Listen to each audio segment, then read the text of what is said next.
క్రొత్త నిబంధనలో ఉపదేశ సారముగా ప్రేమ అనేదానికి అపోస్తలుల బోధ ప్రత్యేకమైన అర్థాన్ని తెలియజేస్తోంది.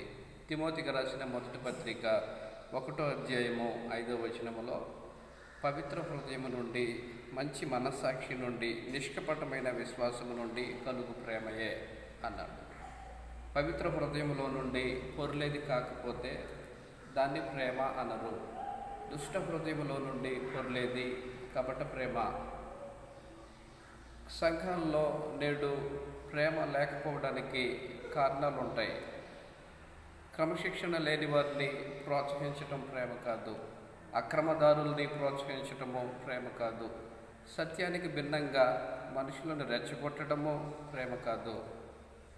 పాపం చేసేలా మనుషులను ప్రేరేపించటము ప్రేమ కాదు.